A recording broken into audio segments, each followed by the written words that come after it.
Tuhan firman-Mu ajaib, kekal meski gunung menghilang. Tiada huruf yang gagal, tak terpatahkan siasat. Hidup seperti-Mu ya Allah, lebih dari emas. Aku bersaksi kitab-Mu, kitab yang suci. Mendengarkan firman-Mu, hibur hati yang luka. Terangilah langkahku kemanapun ku pergi. Biarkanlah firman-Mu berkuasa atasku. Ubahkanku, bebaskanku, ku mau menyenangkan-Mu. Ku mau menyenangkan-Mu.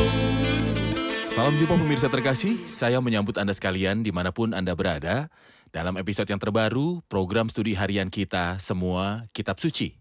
Dalam pembelajaran ini, kami mempelajari semua kitab yang ada di dalam Alkitab, dari kitab Kejadian hingga Wahyu. Dalam pembelajaran kita terhadap kitab Yeremia, salah satu dari kitab-kitab Nabi besar dalam Perjanjian Lama, kita telah sampai ke pasal 24 dan 25. Mungkin Anda sudah menyalakan TV Anda sebagai semacam hiburan atau menghabiskan waktu mencari sesuatu untuk menghibur Anda. Dan Anda tidak berencana menonton program pembelajaran Alkitab.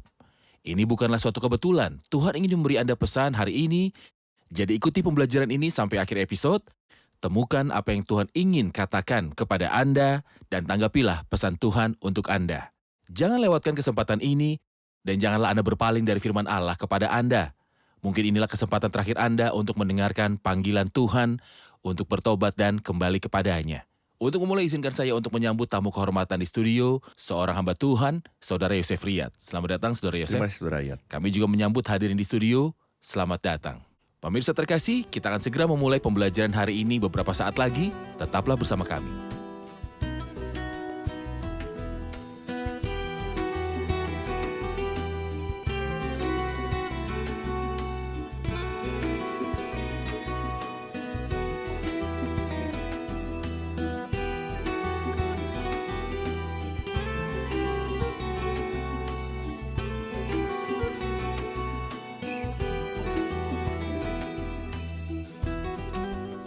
Bertemu lagi Saudara Yosef. Terima kasih, Saudara Riyad. Apakah yang dibicarakan dalam pasal 24 dalam kitab Nubuatan Yeremia?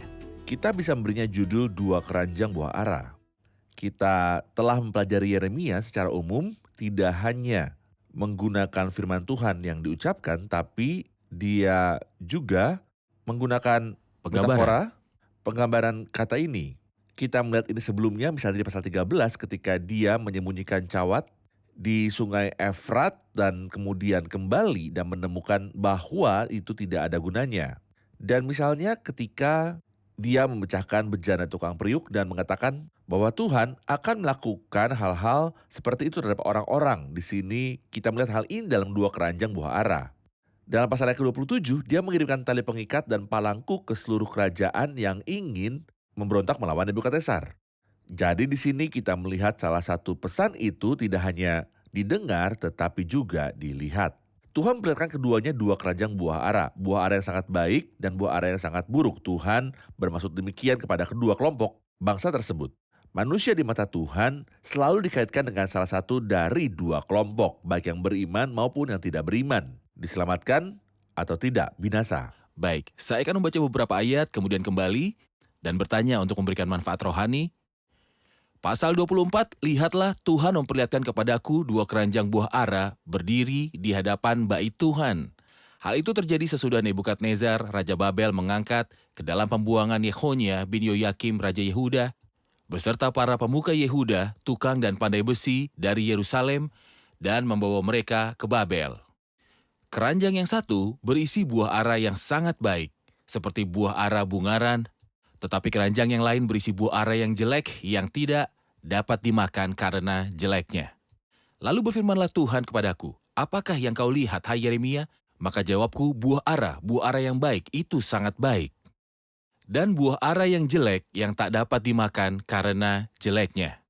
Kemudian datanglah firman Tuhan kepadaku, bunyinya, beginilah firman Tuhan Allah Israel, sama seperti buah ara yang baik ini, demikianlah aku akan memperhatikan untuk kebaikannya orang-orang Yehuda yang kubawa dari tempat ini ke dalam pembuangan ke negeri orang-orang Kasdim.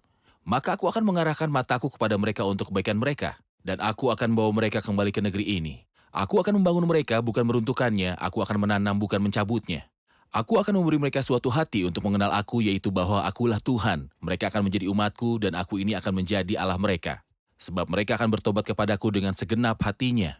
Tetapi seperti buah ara yang jelek itu yang tidak dapat dimakan karena jeleknya, sungguh beginilah firman Tuhan, demikianlah aku akan memperlakukan Zedekia, Raja Yehuda, beserta para pemukanya dan sisa-sisa penduduk Yerusalem yang masih tinggal di negeri ini dan orang-orang yang menetap di negeri Mesir. Aku akan membuat mereka menjadi kengerian bagi segala kerajaan di bumi, menjadi aib dan perumpamaan, menjadi sindiran dan kutuk di segala tempat kemana aku mencerai-beraikan mereka. Jelas bahwa dia sedang berbicara tentang orang-orang, mereka yang akan tetap tinggal di negeri ini dan mereka yang akan pergi ke Babel, dan dia membaginya menjadi dua kelompok, baik dan buruk. Berdasarkan apa pembagian ini? Hal ini berdasarkan pengajuan mereka pada kedisiplinan tangan Tuhan. Ketika Tuhan memberikan penghakiman, seseorang tidak boleh memberontak terhadap penilaian ini.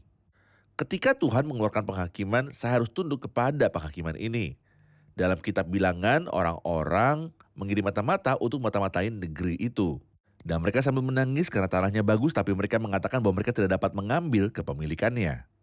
Kemudian Tuhan marah pada manusia dan mengatakan hal itu, tak seorang pun dari bangsa ini akan memasuki tanah yang baik. Kemudian orang-orang ini yang berkata, baiklah kita mengangkat seorang pemimpin lalu pulang ke Mesir. Musa berkata kepada mereka, janganlah maju, sebab Tuhan tidak ada di tengah-tengahmu, supaya jangan kamu dikalahkan oleh musuhmu. Sedihnya mereka tidak tunduk pada penghakiman Tuhan, mereka memberontak melawan Tuhan dan hasilnya mereka dikalahkan lagi.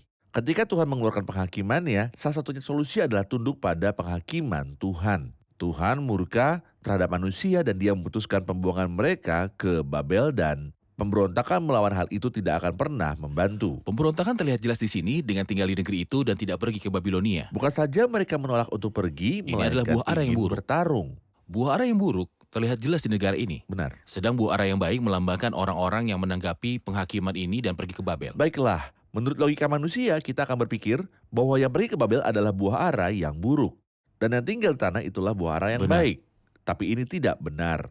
Ketika Anda tunduk pada penghakiman Tuhan dan mentaati putusannya, inilah yang membuat Anda menjadi buah ara yang baik dan bukan buah ara yang jelek. Di mana lagi di dalam Alkitab yang dapat kita temukan bangsa ini diibaratkan pohon ara? Memang berkali-kali hal ini jelas terlihat dalam kitab Hakim-Hakim pasal 9. Dalam kitab Yoel pasal 1 ayat yang ke-7, dia berkata bangsa Assyria telah dibuatnya pohon anggurku menjadi musnah dan pohon aroku menjadi buntung. Maksudnya 10 suku dan juga 2 suku. Dalam perjanjian baru dalam Injil Lukas pasal 13, seseorang punya pohon ara yang tumbuh di kebun anggurnya. Pohon ara melambangkan 2 suku dan kebun anggur mewakili Israel. Maka ketika kedua suku itu kembali, mereka tidak hanya mengambil tanah bagian selatan saja, melainkan mengambil seluruh luas tanah. Hal terakhir dan mungkin yang paling jelas, ketika Tuhan berkata dalam khotbah di Bukit Zaitun, tariklah pelajaran dari perumpamaan tentang pohon ara. Apakah pohon ara itu dan apa perumpamaannya? Ketika ia mulai mengeluarkan dedaunan, Anda tahu bahwa musim panas sudah dekat. Hal ini mengacu pada kembalinya bangsa ini ke tanah tanpa iman. Tapi itu memiliki keberadaan. Ya, dan inilah yang terjadi saat ini. Mereka kembali ke tanah air dan mereka memiliki entitas yang kuat, kedutaan dan perwakilan diplomatik. Mereka adalah suatu bangsa. Mereka adalah kerajaan. Namun apakah mereka kembali dengan pertobatan kepada Tuhan? Tanpa buah. Tanpa buah. Jadi itu adalah pohon ara yang berdaun, Tanpa mempunyai buah. wujud, tapi tanpa buah. Tepat. Kapan akan berbuah?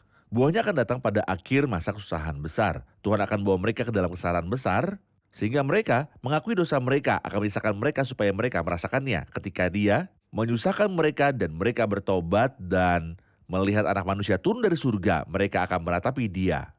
Pada saat itu buah akan datang dan ini bawa kita ke dalam kerajaan milenial Kristus yang bahagia. Jadi buah ara di sini mengacu pada bangsa yang di banyak bagian Alkitab disebut sebagai pohon ara yang berdaun. Dia memiliki keberadaan tetapi tidak menghasilkan buah karena tidak mengakui Kristus sekarang.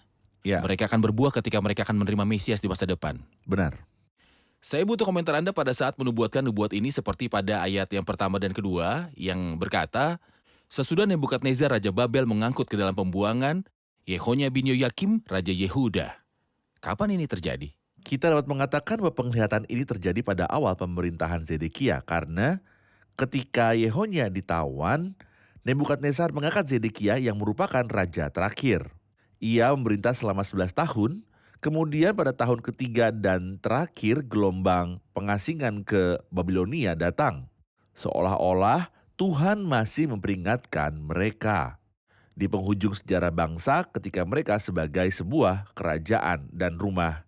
Yehuda hanya memiliki 11 tahun tersisa untuk memiliki seorang raja yang tetap tinggal di negeri itu. Namun Tuhan berkata, serahkan agar aku memulihkanmu dan memberkatimu. Tetapi jika kamu melawan dan memberontak, maka kamu akan dimakan oleh pedang. Sayangnya orang ini tidak mendapatkan manfaatnya. Tentunya pembuangan Yehonia melambangkan gelombang kedua pengasingan di Babilonia. Ya. Gelombang pertama adalah pada zaman Yoyakim, yang kedua pada zaman Yehonia, dan yang ketiga pada zaman Zedekia. Mohon komentar Anda tentang keberadaan mereka di pembuangan sebagai buah ara yang baik. Ia mengatakan tentang mereka di ayat 6, maka aku akan mengarahkan mataku kepada mereka untuk kebaikan mereka. Mata Tuhan tertuju pada mereka ketika ditawan. Mohon jelaskan. Kesetiaan Tuhan, memang benar mereka tidak setia, tapi apakah Tuhan setia atau mungkinkah dia tidak setia? Menurut saya kita bisa melihat hal ini dengan jelas dalam kitab-kitab yang ditulis setelah pembuangan di Babilonia. Misalnya, kitab Daniel, mereka berada di penangkaran dan meskipun demikian mata Tuhan tertuju pada mereka. Ya. Daniel misalnya dipromosikan hingga dia hampir menjadi penguasa kedua dalam kerajaan tersebut. Begitu pula Sadrak, Mesak, dan Abednego. Dalam kitab Esther ada mereka yang tidak kembali dari penawanan. Apakah Tuhan setia dengan bangsa yang tersisa ini? Tuhan tetap setia sampai akhir. Ketidaksetiaan manusia tidak membatalkan kesetiaan Tuhan secara mutlak. Benar. Saya akan beralih ke pasal 25 dan akan kembali bertanya pada Anda. Firman yang datang kepada Yeremia tentang segenap kaum Yehuda dalam tahun keempat pemerintahan Yoyakim bin Yosia, Raja Yehuda. Mengapa di sini dia mulai menyebutkan zaman Yoyakim bin Yosia, meskipun dalam urutan pasalnya menyebutkan Yoyakim setelah Yehonia, lalu kemudian dia berbicara tentang Zedekia. Mengapa tidak ada aturan? Kita telah menyebutkan sebelumnya bahwa buku ini tidak mengurutkan peristiwa dalam urutan kronologis. Apa yang Anda katakan saat ini menegaskan apa yang telah kita katakan sebelumnya, bahwa dia tidak mengurutkannya secara kronologis. Dia prihatin dengan penyampaian pesan. Jadi bukan prioritas baginya untuk menyusun kejadian secara kronologis. Hal ini mengingat kita pada Injil Lukas dalam Perjanjian Baru. Lukas juga tidak memilah-milahnya kejadian secara kronologis, melainkan secara moral. Oke. Dia ingin menyoroti kejahatan bangsa ini dan kesabaran Tuhan. Begitulah yang dia bicarakan tentang dua raja yang memerintah paling lama. Pada saat nubuatan ini disampaikan, Yoyakim raja yang sangat jahat dan Zedekia yang dulu sedikit lebih baik daripada Yoyakim. Tetapi dia sangat lemah. Yoyakim adalah orang yang galak dan jahat. Bagaimanapun, Zedekia berkepribadian lemah dan juga jahat. Itulah dua raja yang paling lama memerintah pada tahun-tahun yang dinubuatkan oleh Yeremia. Baik, kita akan menyaksikan laporan dan kembali untuk menjawab pertanyaan hadirin. Pemirsa terkasih, dalam pesan Nabi Yeremia pasal 24, kita mungkin memperhatikan bahwa hanya ada dua keranjang dan tidak ada keranjang ketiga di tengah-tengahnya. Mengapa hanya dua keranjang tanpa keranjang lain di tengahnya? Karena seseorang tidak dapat mengambil posisi netral. Dia berdiri di sisi Tuhan atau melawannya. Tuhan melihat manusia dalam dua kelompok, hidup atau mati, diselamatkan atau binasa, anak terang atau anak kegelapan. Pertanyaan penting bagi Anda dan saya berasal dari kelompok mana? Saya punya pertanyaan di ayat 9. Sesungguhnya, aku akan mengarahkan semua kaum dari utara. Demikianlah firman Tuhan menyuruh memanggil Nebukadnezar Raja Babel. Mengapa Allah memanggilnya hambaku di sini? Mengapa Tuhan memanggil Nebukadnezar Raja Babel yang datang untuk memikat bangsa itu sehingga ia adalah hambanya? Ia berkata tentangnya, Nebukadnezar Raja Babel, hambaku itu. Kita tentu mengira dia akan berkata, Yoyakim hambaku, yang memang seharusnya demikian. Namun dalam Mazmur 119 ayat yang ke-91 ada perkataan indah yang berbunyi bahwa semuanya adalah hamba-hambamu. Faktanya, semua orang melaksanakan perintah Tuhan. Beberapa menerapkan dengan senang hati dan dengan rela dan berdoa agar kehendak Tuhan digenapi dalam hidup mereka. Dan beberapa melakukannya di luar keinginan mereka. Misalnya Alkitab mengatakan pada kita tentang 10 raja yang akan menyertai binatang itu. Sebab Allah telah menerangi hati mereka untuk melakukan kehendaknya. Dengan seia, sekata. Ini terjadi pada masa kesusahan Ya, besar. pada masa kesusahan besar, hari-hari yang paling jahat dalam sejarah umat manusia. Meski begitu, Tuhan telah menaruhnya ke dalam hati mereka untuk menggenapi tujuannya. Maksud saya, Tuhan mengendalikan semuanya. Maka Efesus pasal 4 berkata, satu Allah dan Bapa dari semua. Allah yang di atas semua dan oleh semua. Dan di dalam semua, Oke. Dia ada di dalam semua orang-orang yang beriman, padahal Dialah di atas semuanya. Bila Tuhan akan memberitakan orang yang tidak mentaatinya, di sini kita menemukan Nebukadnezar itu menerapkan firman Tuhan dengan menawan bangsa ini dan bangsa-bangsa lain. Maksud saya, Tuhan mengutus Nebukadnezar untuk mendisiplinkan orang-orang tersebut. Memang membutuhkan disiplin. Semuanya jahat, menyembah berhala dan dalam keadaan najis sepenuhnya, maka Allah mengutus Nebukadnezar untuk mendisiplinkan mereka.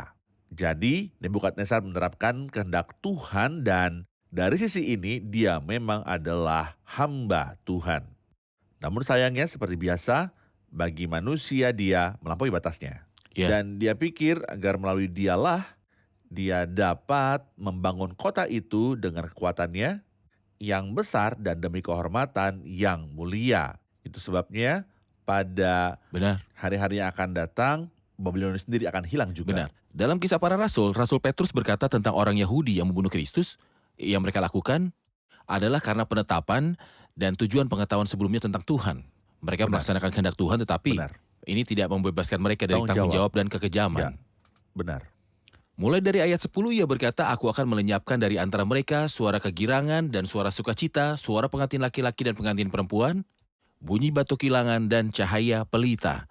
Maka seluruh negeri ini akan menjadi reruntuhan dan ketandusan dan bangsa-bangsa ini akan menjadi hamba kepada Raja Babel 70 tahun lamanya.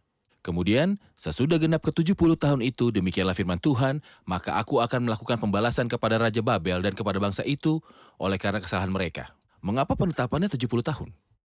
Jadi saya akan memberikan komentar tentang aku akan melenyapkan dari antara mereka suara kegirangan dan suara sukacita, suara pengantin laki-laki dan pengantin perempuan, bunyi batu kilangan dan cahaya pelita. Mengapa Tuhan akan melakukan hal tersebut? Karena di pasal ini kita membacanya berkali-kali bahwa mereka tidak mendengarkan dalam ayat 3, Ya. tetapi kamu tidak mau mendengarkannya. Di ayat 4, tapi kami tidak mau. Di ayat 4, tetapi kamu tidak mau mendengarkan dan memperhatikannya. Ayat 7, kamu tidak mendengarkan. Ayat 8, kamu tidak mendengarkan perkataan-perkataanku. Mereka tidak mendengarkan suara Tuhan karena suara-suara lain. Maka Tuhan memutuskan untuk menghentikan semua suara yang mereka dengar. Seringkali ketika Anda bertanya pada seseorang, mengapa kamu tidak datang pada Tuhan? Dia akan menjawab, saya tidak punya waktu. Seringnya Tuhan akan memberinya kekekalan yang panjang di mana dia punya waktu untuk berpikir, tapi setelah sangat terlambat. Benar. Jadi itu sangat berbahaya. Bagi siapa yang mendengarkan suara batu kilangan, suara mempelai laki-laki dan mempelai wanita, suara kegirangan dan kegembiraan, tapi tidak dengan Suara suara uang. Tuhan. Tapi bukan suara Allah. Suara Tuhan. Hal ini memang berbahaya. Soal 70 tahun sebenarnya kita melihat kehebatan Tuhan agung yang kita hadapi ini. Dalam buku yang kedua, Tawarikh pasal 36, Ya. ada ekspresi yang sangat bagus. Sampai tanah itu pulih dari akibat dilalaikannya tahun-tahun sabatnya. Ketika mereka memasuki daratan, mereka tinggal selama 490 tahun tanpa memelihara tahun cuti panjang. Apa maksud tahun Sabat? 6 tahunlah lamanya engkau menabur tanahmu dan mengumpulkan hasilnya, tapi pada tahun ke-7 haruslah engkau membiarkannya. Inilah tahun istirahat di mana Tuhan menghendaki agar negeri itu beristirahat. Binatang buas akan beristirahat dan manusia Sehingga akan Sabat beristirahat. artinya istirahat. Sabat berarti Tahun Sabat istirahat. berarti istirahat bagi tanah itu. Setahun Tahun istirahat. ke-7. Tepat. Mereka sebagai orang Yahudi bersikeras untuk mendapatkan Mereka tahu keuntungan cara tahun berbisnis. ini seperti yang mereka pikirkan, bahwa mereka tidak melewatkan kesempatan.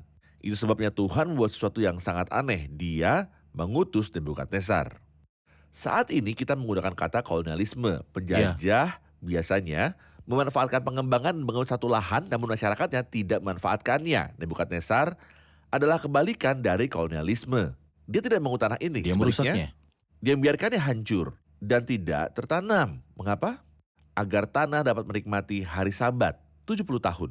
Mewakili tahun-tahun cuti panjang mereka diabaikan selama 490 tahun. Tuhan akan mengambil haknya dan akan memberikan tanah itu haknya dengan benar karena dialah Tuhan kebenaran dan keadilan. Benar. Jadi umurnya 70 tahun karena lebih dari 490 tahun mereka tidak mempertimbangkan tahun Sabat dan Tuhan sedang menjaga. Tahun-tahun ini, 1 tahun setiap 6 tahun, jadi 490 tahun menghasilkan 70 tahun. 70 tahun. Itu sebabnya ketika masa 70 tahun itu berakhir, mereka kembali. Firman Tepat. Tuhan harus digenapi. Firman Tuhan harus digenapi. Yang mana salah satu nabi perjanjian lama telah memahami hal itu dan mengetahui kedatangan itu kembali akan terjadi setelah 70 tahun. Nabi besar yang bukan hanya orang yang paling ahli dalam berdoa, tapi juga tokoh Alkitab nomor 1, Daniel. Ia berkata di pasal 9, Daniel memperhatikan dalam kumpulan kitab jumlah tahun yang menuntut firman Tuhan kepada Nabi Yeremia akan berlaku atas timunan puing Yerusalem, yakni 70 tahun. Ketika dia belajar, dia menemukan bahwa dia telah terpikat pada gelombang pertama dari penawanan dan dia sudah tinggal di penangkaran selama 70 tahun. Jadi dia menyadari bahwa kata-kata dari Yeremia itu harus digenapi. Jadi dia berdoa kepada Tuhan. Dan ia menjawabnya, ketika engkau mulai menyampaikan permohonan, keluarlah suatu firman. Maka aku datang untuk memberitahunya kepadamu sebab engkau sangat dikasihi.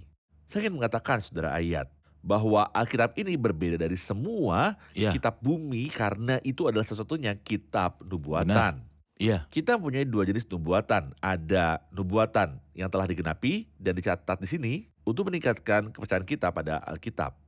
Masih ada nubuatan lain yang akan digenapi dan kita harus mempercayai mereka sepenuhnya. Nubuatan yang telah digenapi seperti Nebukadnezar dan 70 tahun seperti Sirus dari Persia yang mau menghancurkan Nebukadnezar. Jadi kata itu mengandung nubuatan yang sedang digenapi sangat akurat sehingga meningkatkan kredibilitas dari Alkitab dan buat kami mempercayainya sepenuhnya. Dan akui bahwa Alkitab ini adalah kitab Tuhan. Seperti Daniel yang telah memahami dari nubuatan waktu kembalinya umat ini dan yakin akan janji-janji ini, kita juga memilikinya dalam firman nubuatan rincian masa depan. Tepat. Lalu bagaimana dengan politisi dan pengambil keputusan dimanapun di dunia yang mengabaikan masa depan yang telah dinyatakan dalam Alkitab? Alkitab sebagai kata-kata nubuatan telah memberitahu kita tentang masa depan bangsa-bangsa, tentang perjuangan di berbagai belahan dunia, dan apa yang akan terjadi mengenai masing-masing peristiwa ini. Terima kasih Saudara Yosef, kita akan menerima pertanyaan dari hadirin. Silakan. Ayat 15 berkata, beginilah firman Tuhan Allah Israel kepadaku. Ambillah dari tanganku piala berisi anggur kehangatan amarah ini, dan minumkanlah isinya kepada segala bangsa yang kepadanya aku mengutus engkau. Apa yang dimaksud dengan bangsa-bangsa di sini? Dan apakah dia mendisiplin umatnya atau bangsa lain? Baik. Saudara Yosef, mulai dari ayat ini yang dimaksud Mikael, Tuhan sedang mengirimkan cawan kemurkaan ke banyak bangsa yang disebutkan di dalam 2 ayat. Ya. Artinya dia tidak hanya akan mendisiplinkan umatnya saja. Mengapa ia menghukum mereka? Anda ingat bahwa di Yeremia 1 ayat yang kelima, Tuhan berkata kepada Yeremia, aku telah menetapkan engkau menjadi nabi bagi bangsa-bangsa. Dan di sini di ayat yang ke-29, sebab sesungguhnya di kota yang namaku telah diserukan, di atasnya aku akan mulai mendatangkan malapetaka, masakan kamu ini akan bebas dari hukuman. Artinya jika Tuhan akan mulai untuk mendatangkan malapetaka atas kotanya Yerusalem akibat kenajisan dan kejahatannya, lalu ada kota-kota lain di sekitar Yerusalem lebih baik dari Yerusalem? Apakah Median dan Persia, dan Mesir, dan semua kerajaan yang disebutkan sesudahnya lebih baik daripada Yehuda? Ada cangkir kemarahan pada semua bangsa. Hal ini mengingatkan kita pada kitab Roma 1 ayat 18. Sebab murka Allah nyata dari surga atas segala kefasikan dan kelaliman manusia yang menindas kebenaran dengan kelaliman. Maka berukahlah Tuhan terhadap segala bangsa, dan jika ia mulai dengan umatnya, ini berarti bahwa masyarakat lainnya tidak dapat melarikan diri. Saya juga ingin mengatakan hal lain.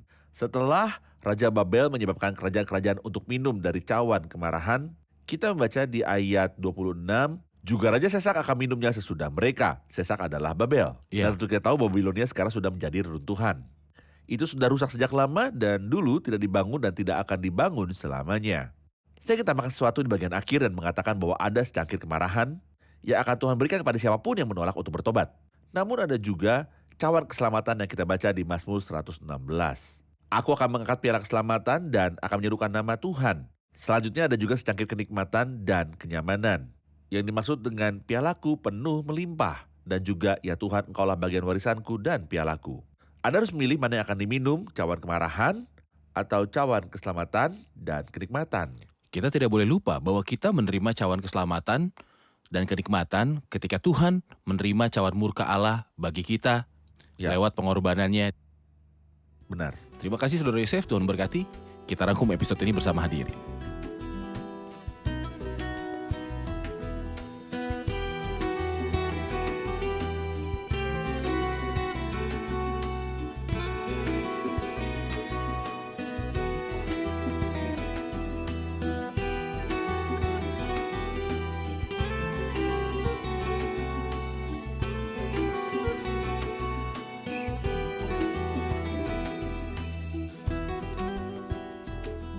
Pasal 24 dimulai dengan pembicaraan tentang dua keranjang buah ara.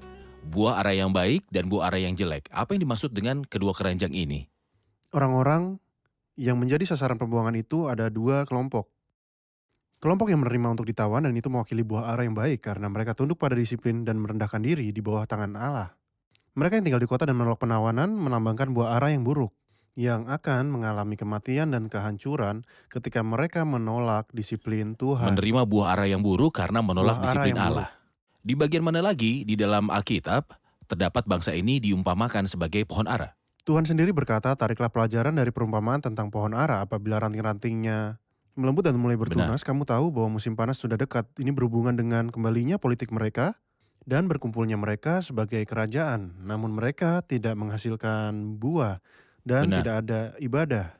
Benar, dan mereka akan menghasilkan buah yang baik di masa depan setelah kesusahan besar. Setelah kesusahan besar. Terima kasih, Saudara Yosef. Benar. Dalam pasal 25 ayat 9, Tuhan berkata tentang Nebukadnezar, Raja Babilonia, bahwa ia adalah hambanya Nebukadnezar, Raja Babel, hambaku itu. Bagaimana bisa dikatakan tentang musuh yang mendisiplinkan dan menangkap bangsa ini, bahwa dia adalah hamba Tuhan? Mazmur 119 ayat 91 berkata, sebab segala sesuatu yang melayani engkau, semua adalah hamba Tuhan, karena semua melaksanakan kehendak Tuhan, namun ada yang menerapkannya dengan rela dan gembira, ada yang mengamalkannya, sedangkan orang lain diwajibkan untuk melakukannya. Jadi semua adalah hamba Tuhan, baik langsung maupun tidak langsung, semuanya melaksanakan kehendak dari Tuhan. Bagaimana? Ya. Benar? Benar. Pasal 25 menyebutkan masa di mana bangsa itu akan tinggal terpikat di Babel sambil mengatakan bahwa umurnya 70 tahun. Ayat 12 berkata, kemudian sesudah genap ke 70 tahun itu. Mengapa Alkitab menetapkannya sebagai 70 tahun? Menurut apa yang Alkitab katakan dalam 2 Tawarik pasal 36, negeri itu harus menikmati hari sabatnya. Selama 70 tahun terhitung jangka waktu sejak dibangunnya kuil Salomo sehingga kehancurannya adalah 490 tahun. Hari sabat di sini berarti tahun istirahatnya bumi, yang merupakan tahun ke-7 Itu Tuhan. adalah tahun ke-7. Dibicarakan dalam pemerintahannya di Imamat pasal 25. Masa 70 tahun adalah masa di mana umat tidak melaksanakan perintah ini. Jadi tanah itu harus istirahat selama 70 tahun. Maka Tuhan menyusun tahun-tahun Dia sabat menyusun di mana tahun-tahun. mereka tidak Mereka tidak melaksanakan melaksanakan perintahnya perintahnya. selama 490 tahun. Terima kasih. Bagaimana Saudara Yosef? Benar. Terima kasih, Tuhan memberkati. Terima kasih Saudara Yosef. Tuhan berkati Tuhan Anda. memberkati. Terima kasih. Kita lanjutkan diskusi di episode yang selanjutnya. Amin.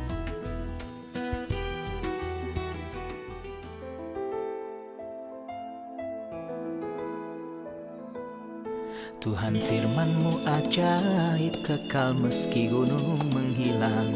Tiada huruf yang gagal, tak terpatahkan siasat. Hidup seperti-Mu ya Allah, lebih dari emas. Aku bersaksi kitab-Mu, kitab yang suci. Mendengarkan firman-Mu, hibur hati yang duka. Terangilah langkahku kemanapun ku pergi. Biarkanlah firman-Mu berkuasa atasku. Ubahkanku, bebaskanku, ku mau menyenangkan-Mu. Tuhan firman-Mu ajaib, kekal meski gunung. Ubah dan bebaskan aku.